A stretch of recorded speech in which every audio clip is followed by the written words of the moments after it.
আজকে একটা লোক মোবাইল করে কাঁদতে লেগেছে। 15 দিন আগে তার মা টাকা চেয়েছিল।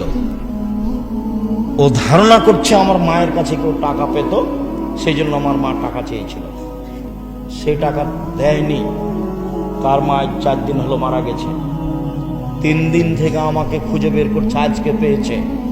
পেয়ে বলছে 3 দিন থেকে আপনার সাথে কথা বলার জন্য অপেক্ষামান রয়েছি। আমার মাকে মাটি দেওয়ার পরে আমি মানুষের দরজা দরজা ঘুরেছি, আমার মায়ের কাছে কেউ টাকা পায় নাকি? আমার মা আমার কাছে 20টা টাকা চেয়েছিল, 20,000 টাকা চেয়েছিল। আমি 20,000 টাকা আমার মাকে দিনি। আজীবন পয়সা উপার্জন করে আমার 20,000 পূর্ণ হওয়ার কোনো পথ ঘাট নেই।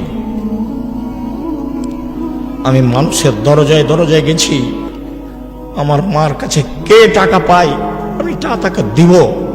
আমি এখন পর্যন্ত 10-15 হাজার টাকার খোঁজ পেয়েছি। আব্দুর রাজ্জাক সাহেব, আমি যে টাকা দিইনি সেজন্য কি আমি গুনাহগার? এই কথা আমাকে বলছে। আমি আর কি বলি? আপনি কেমন আচরণ করেছেন সেটা আপনার ব্যাপার। বাপ মা টাকা চাইলেই না থাকলে কোথা থেকে দিবেন? কেমন দিয়েছেন না দিয়েছেন সেটা আপনার ব্যাপার। এখন এই পথ বন্ধ করেন। দিন রাত আল্লাহর কাছে কান্নাকাটি করে বাপ মায়ের জন্য ক্ষমা চান, তার নামে দান খেরাত করতে থাকেন। শেষকালে বয়স বেশি হলে সঠিকভাবে কথা তারা বলতে পারে না। পৃথিবীতে মানুষ হিসাবে সদাচরণের হকদার সবচেয়ে বেশি কে?